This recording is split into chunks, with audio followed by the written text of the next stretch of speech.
Good evening. Here we are live again. I sort of have more of an agenda this time, and I do know that my audio did work last time and it reposted just fine, so that's good. I'm gonna try not to say as much. I need like a jar. Every time I say it, I'll just put like 10 cents in there or something. I'm kind of half really awake and a little bit tired, so I have some ambient ASMR playing. I don't know if you guys know about ambient ASMR. It's not the food crunching nasty sound kind of ASMR. It's more of like setting the mood, atmospheric type ASMR.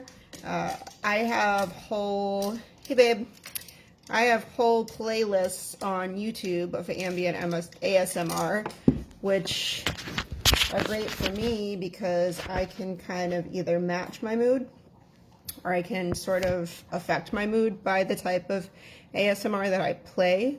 The one that's playing in the background right now, I'll post it. It's called Witch's Room Ambient, so it's kind of my more like relaxed, but almost want to say like socializing ASMR video to watch.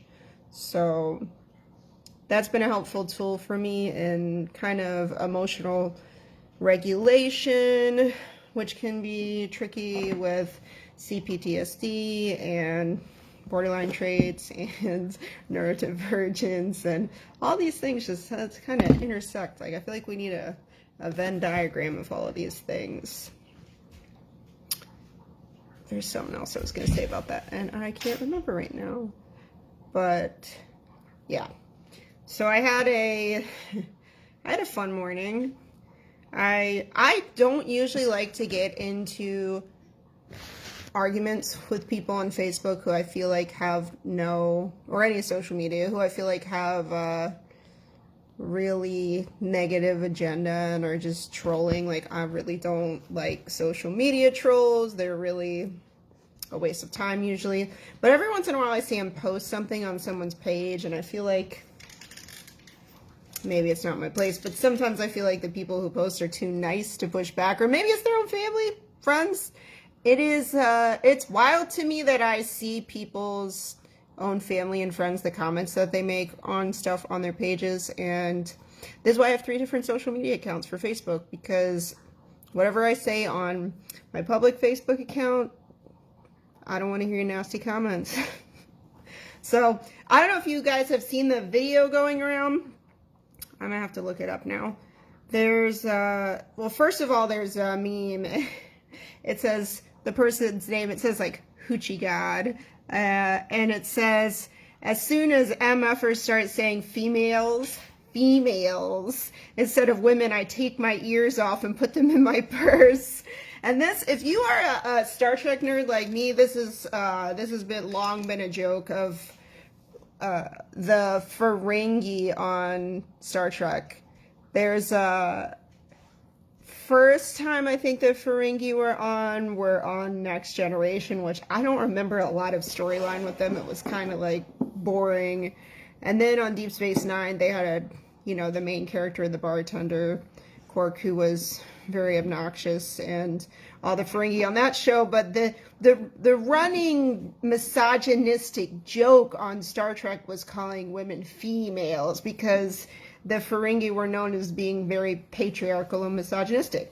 So there's a video, and I'm gonna go look. I have to go look in the comments. I posted this video earlier in the week where someone else was making a comment about it. So I'm gonna find the guy's name. Welcome to part 5 of things that I think every man should understand. Part 5. Women females, like the noun, most women don't like that. Like, look at these females over here. Most women hate that shit. It's a very dehumanizing way to refer to somebody. You never hear us say, hey, listen, male. Like, that's not a thing. Also, there's so many things that can be described as female. This cat is female. This headphone jack is female.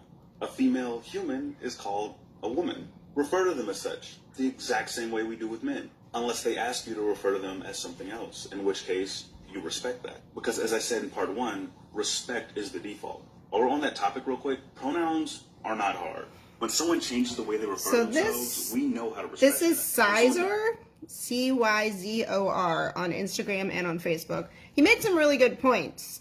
It's not, I'm sure it happens, but it's not often that we refer to men as males. You know, it's a lot less often. Usually they're referred to as men. So the whole point of it, someone had made a comment when someone posted this meme, and they had said, let me tell you verbatim the comment that they had made. Hello, Dave.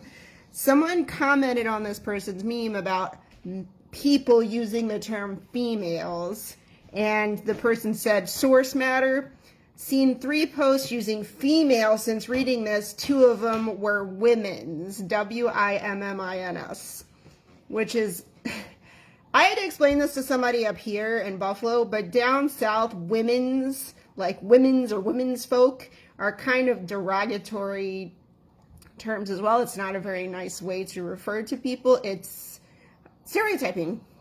It's negative stereotyping. So I try to sometimes think that maybe there are neurodivergent people that are honestly asking a question, even though this person seemed a little bit sassy. So I explained it to him, and I said, this is a consent matter. If a woman asks you to stop something, or a person, any person, it simply means stop interacting with that person in that way. It doesn't matter if 20 other people told you that they like it. And I did think about this today because, you know, in my video the other day I said somebody went off about my hair. I can make another video where I can explain my heritage and reasons, you know, why my hair is easier for me like this. But my hair, like I said, if 1 out of 100 or 1 out of 1,000 people doesn't like it, that's par for the course. I cannot constantly switch up my hair to appease every person. Now, your language, it's very simple. People use surname, people use pronouns, people change their names, people get married. There are actors who don't use their legal real names. And it's real simple. If someone says to you, please don't call me that, I don't like that, it's really easy. But the person who was responding to this was just very negative. I can't read the comments on here now because I blocked them. I had screenshotted them. But yeah, they just basically were like, I'm not going to change my language because a couple of people don't like it if other people say they're okay with it. And I'm like, dude, it's not that hard. Obviously, you don't respect consent. So then he called me difficult. I'm difficult. Okay. Let me see what else he said about me, because I don't want to misspeak and say the wrong thing. So he said, I have to go all the way back down. Demanding. Oh, it's demanding to ask someone not to call you something that you feel is offensive. That's demanding, yes. And difficult and selfish female.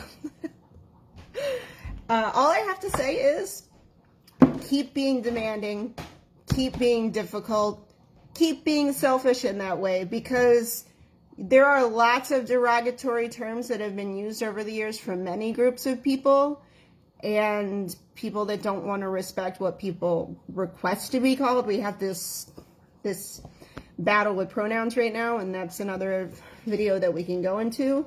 I support whatever pronouns people want to use. It's fine. Just do it. It's not that hard.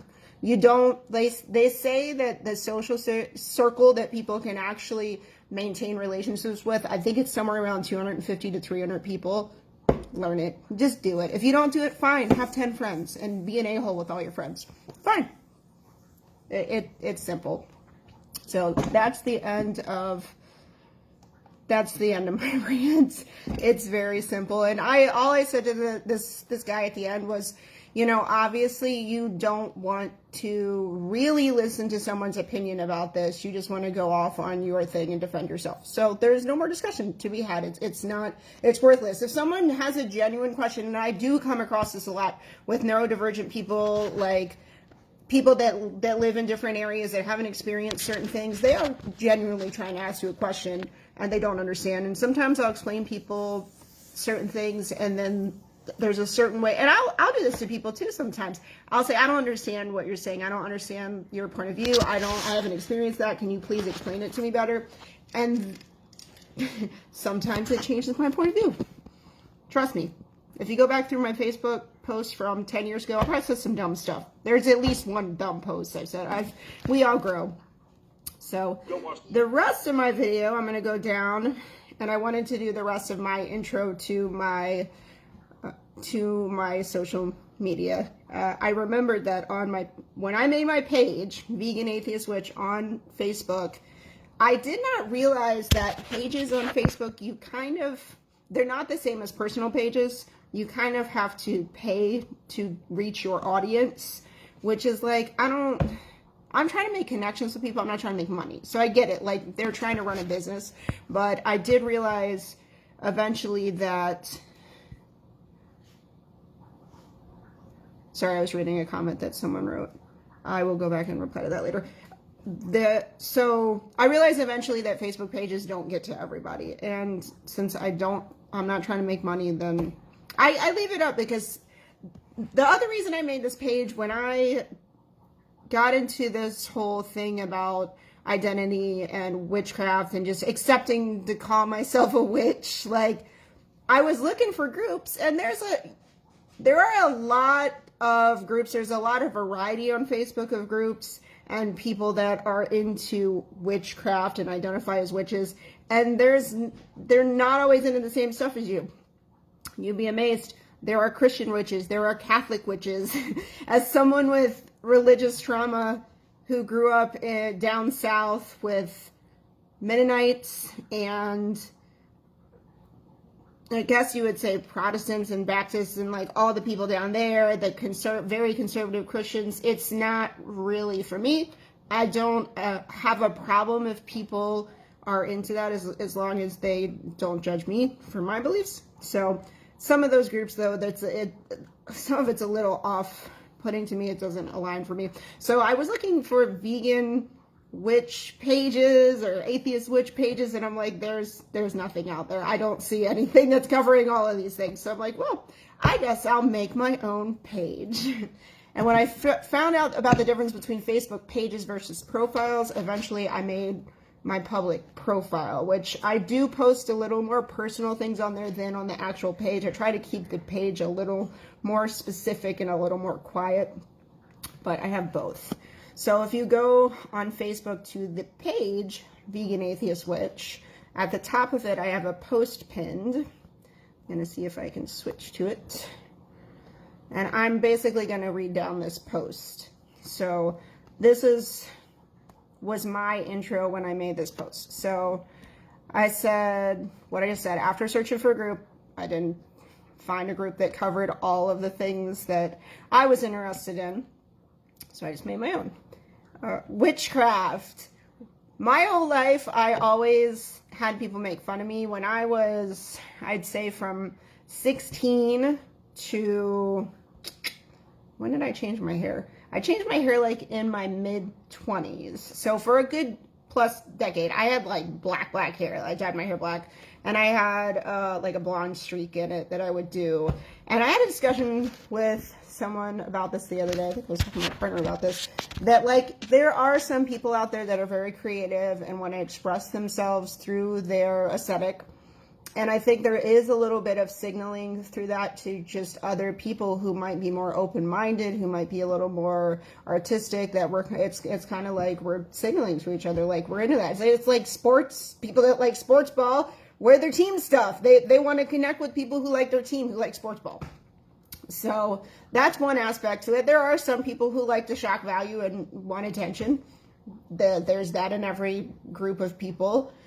And there's also the aspect, too, of being a young teenager and a young woman in society, or feminine person in general, and the attention that gets you. So there is a little bit of a filter, especially in the late 90s, early 2000s.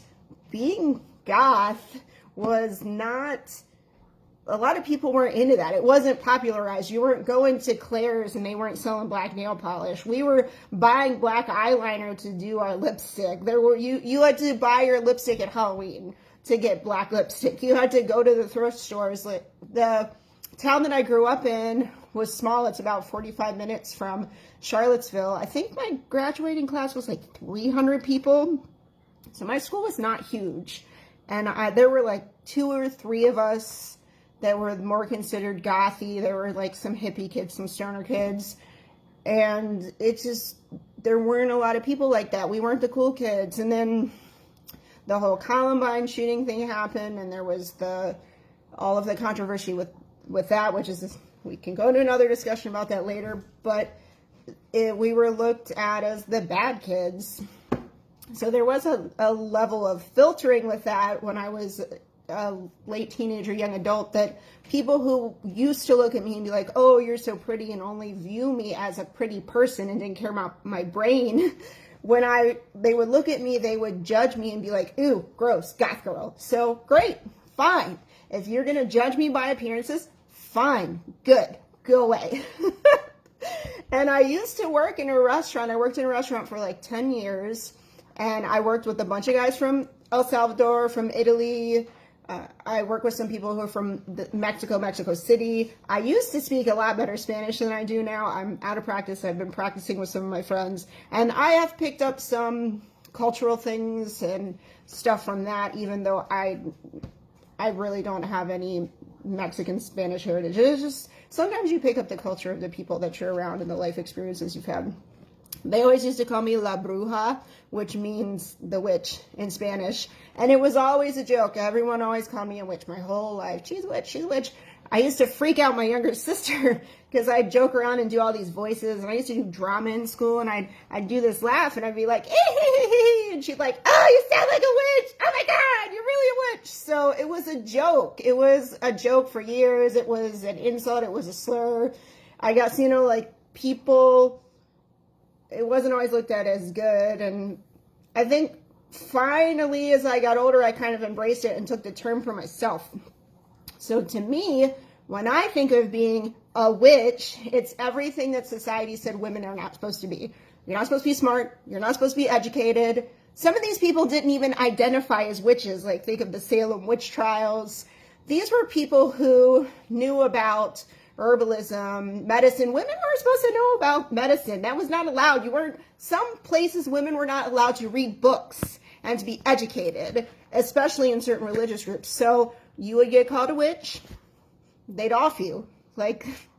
So people ask me what witch means to me, yes, there are hereditary witches. There are people who are certain religions. Like when I was in high school, the first person I ever met who identified as Wiccan, I was about 16. It was one of my friend's girlfriends, and it was like a big thing. Oh, wow, this girl's a Wiccan. She's a witch. That's so cool. But I learned a little bit about Wicca. I don't know a lot, but I'd never aligned with the deities side of it.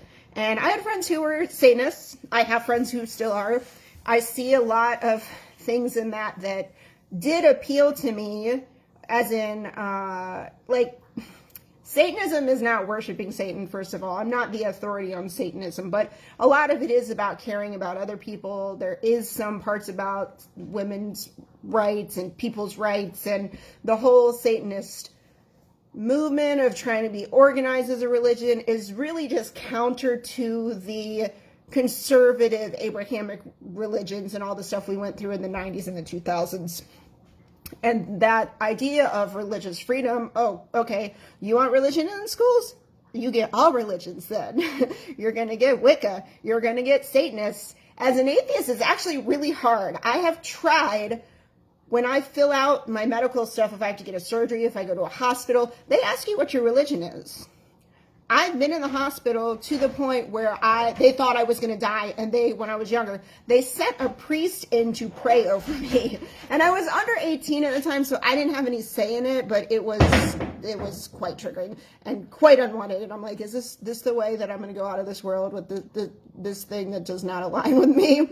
So when you fill out your paperwork for hospitals, a lot of them, atheist is not an option. So I think in the past I might have put Satanist or something, because at least then you're having an organized religion that might apply a little closer to your own values, and that they'll respect that. Atheist doesn't mean anything to them. Atheist means you don't believe in deities. Like there actually are atheistic Satanists, as far as I understand.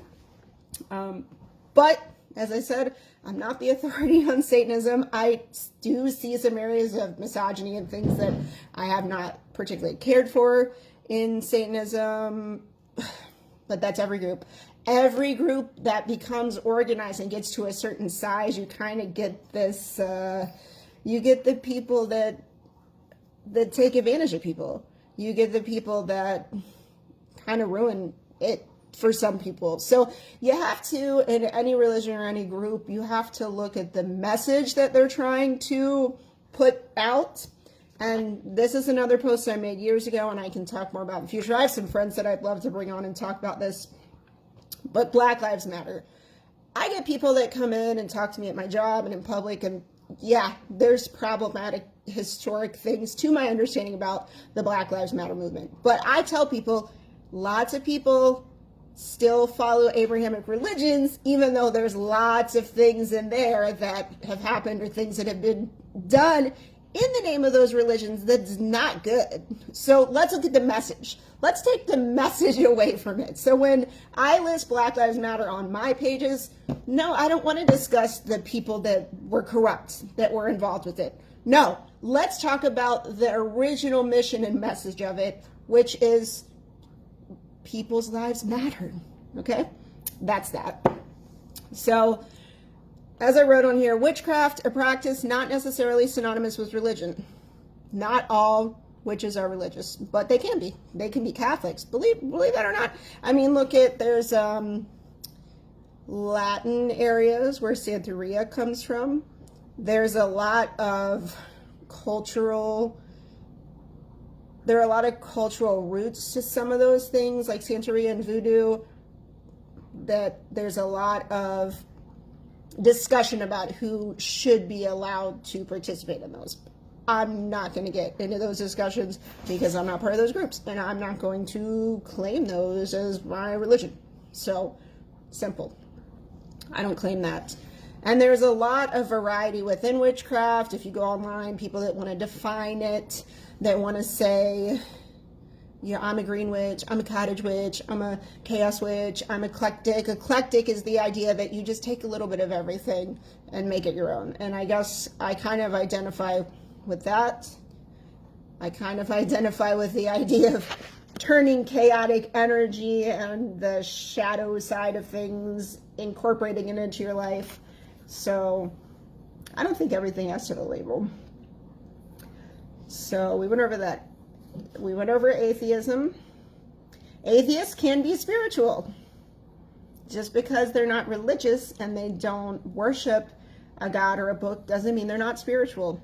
Plenty of atheists go out and hug trees or believe in nature or the universe or that there's some cosmic thing going on. It just means you're not worshiping gods.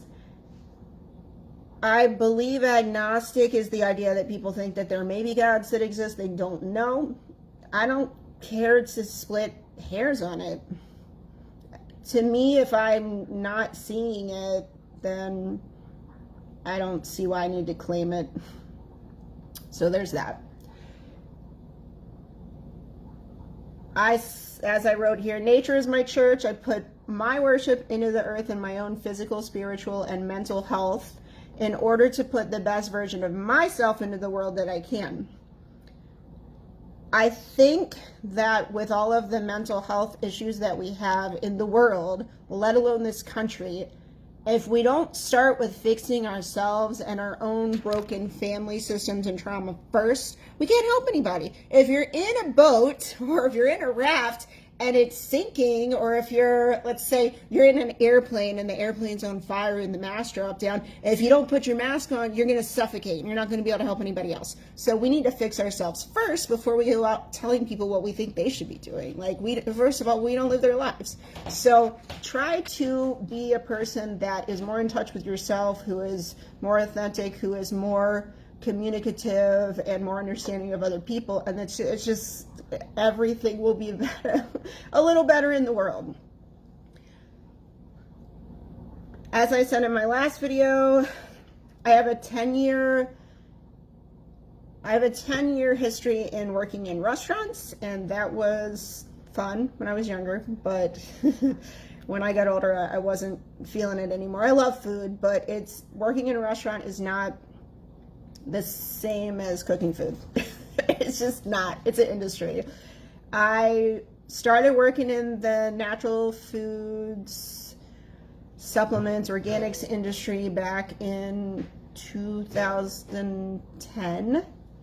And I had a even further back interest in that. My father, who was born in 55, so he was 43 when he had his first heart attack. So let's see, 43 and 55, that's 99. I was like 15, 16.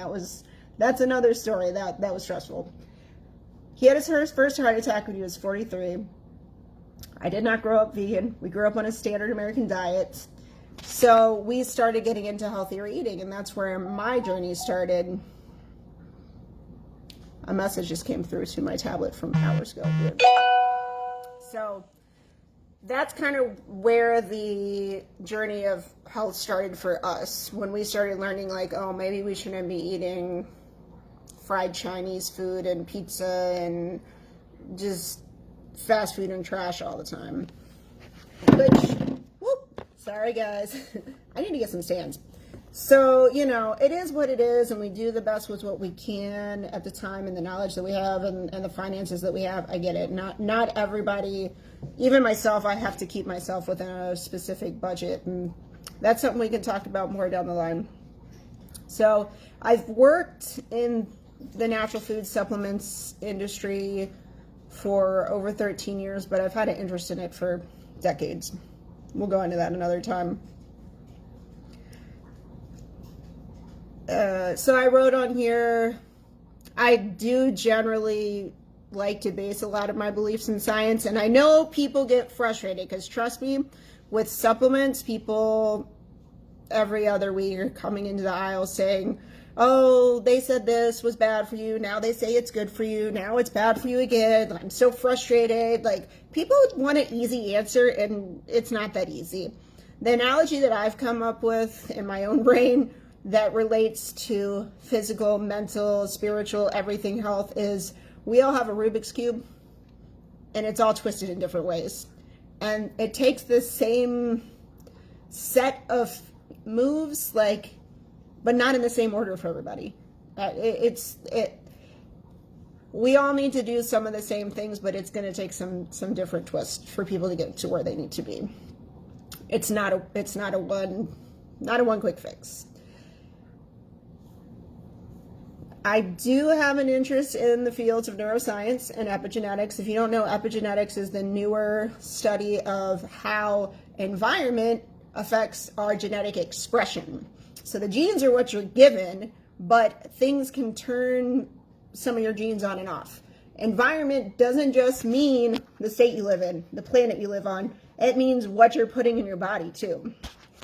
So I do post a lot of videos about that. I love to go in discussions and nerd talk, special interest about epigenetics sometime, and we could talk more about that. I am not compensated or sponsored by any of the brands or websites that I share content from at this point. I don't know if I ever will be. I have in the past from supplements companies received trainings where they gave me product. This was through the jobs that I worked. But I'm a very honest person. If I don't like something, I'll tell you. Even working in a produce department, if someone comes in and asks me if the peaches are good today, they're not good, I'm going to say, no, don't buy these. Buy this over here. This is what's good. So I don't say anything. I don't promote anything that I personally don't actually like. I share astrology content occasionally, and while I don't take it too seriously, I also don't discount the idea of the planets and the stars having an influence on the world and us. That's another longer video to go into, but there's a lot of discussion that can be had there. My family's roots go back to Old World, Sicilian, Italian, German, Irish, British, as I found through my DNA test, North American, Arab, Mediterranean, Native American DNA. It's all there. So as I stated in my post the other day, I have polymorphous light eruption, so I don't go out in the sun, like, at all, without being covered. And my family, a lot of my family looks different than me.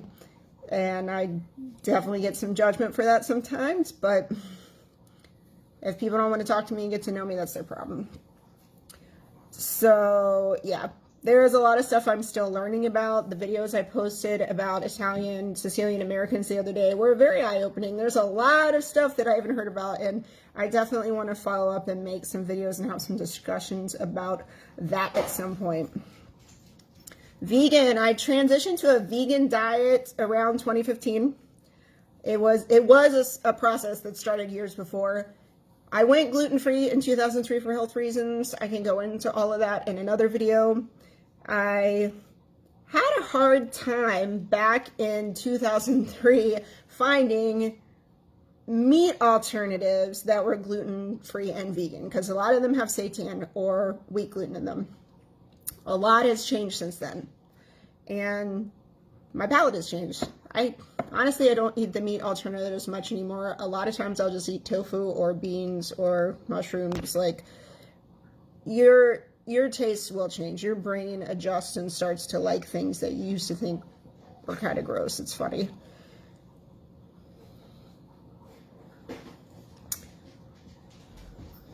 Talked about that. Talked about that.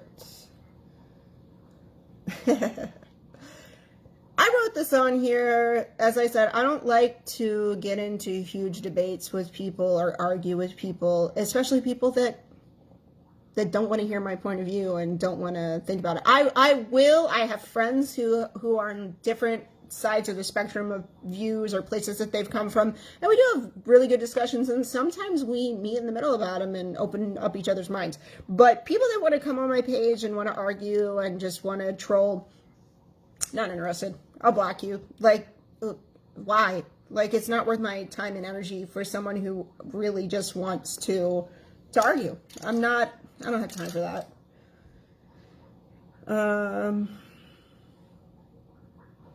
I don't always vet every single page or person who I share stuff from. I try to do my best. Some people, I don't agree with everything that they post all the time. And sometimes I learn something later about them and I'm like, okay, now I know, and I didn't know before. If you guys ever see me post anything that is kind of like, feel free to just say to me, like, hey, like, maybe you should check out this from that person.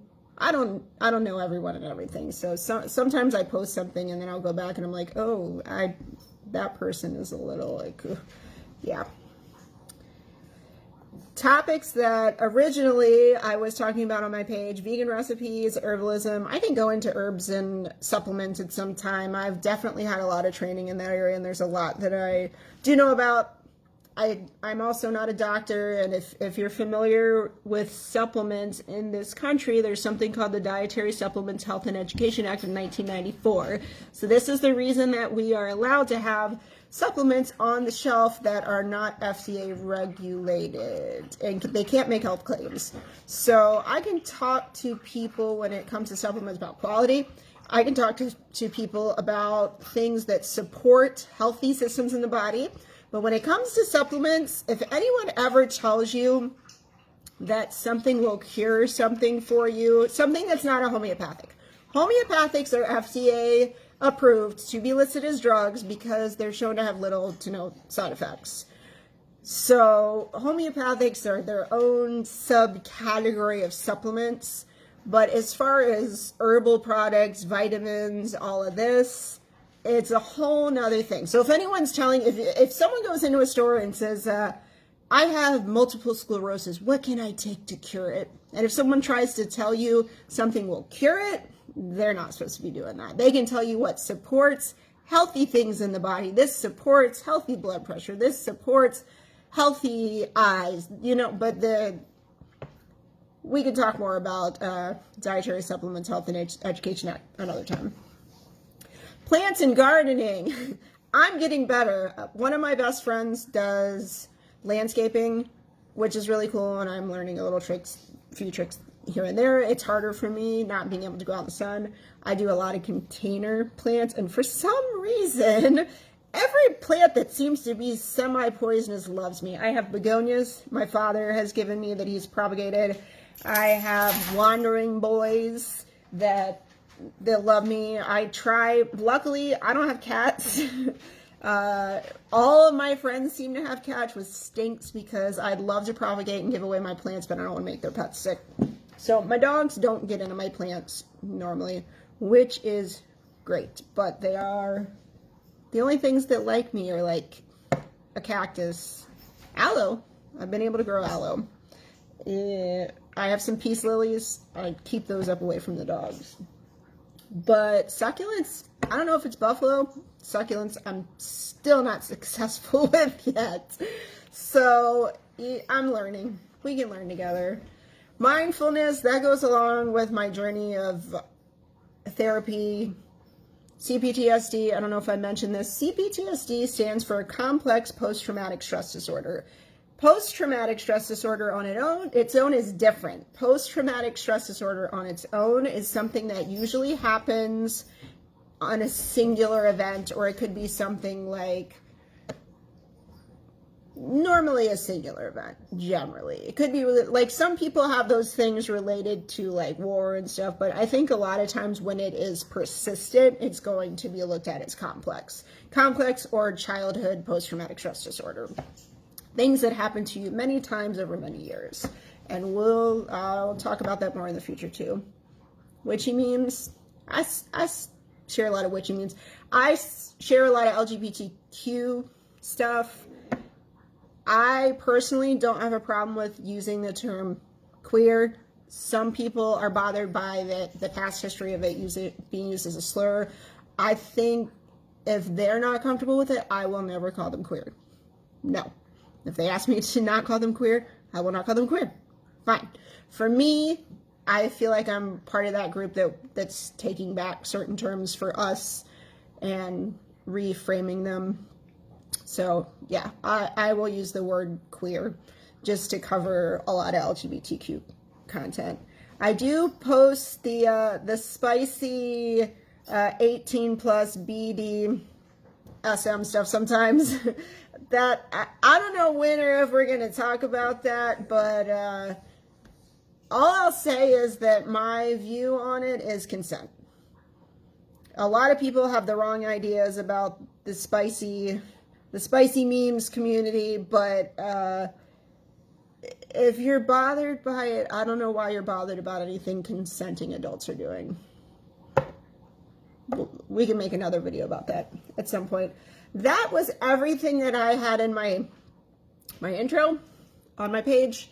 So it's definitely evolved over time. If you go to my Instagram, let me see if I can pull it up.